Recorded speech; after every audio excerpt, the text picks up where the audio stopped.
What's up, guys? Before we get started with today's content, I need you guys to go follow Tay for short. This is his beautiful 6th Gen SS.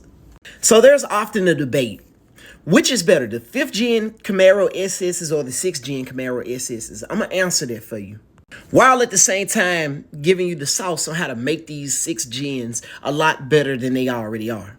Under the hood of the 6th Gen Camaro SS is the 6.2 liter LT1, which is the 5th generation of small block Chevy. Now, literally, right on top of the 6.2 LT1, you have the direct injectors, the fuel rails, and the mechanical fuel pump wing, which is driven by the camshaft fuel wing sitting on top of it.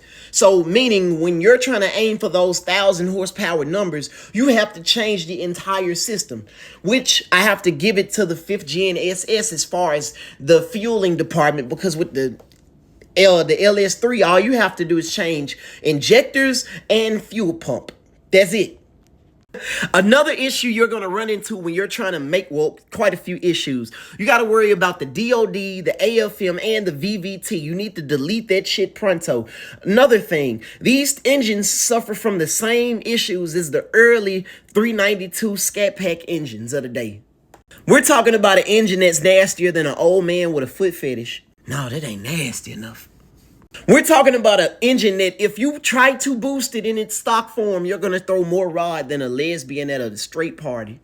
Another issue includes powdered metal I-beam rods and hyperrotatic pistons. The crank is forged steel, so you don't have to worry about changing it out unless you absolutely want to throw a Callie's Dragon Slayer crank in there, but it don't really matter. Just if you're on a budget, keep that crank. You need to go with forged rods and pistons like these. Texas Speed H-beam rod and JE piston kit. Now, these things will have to be balanced when you get them. They don't come balanced.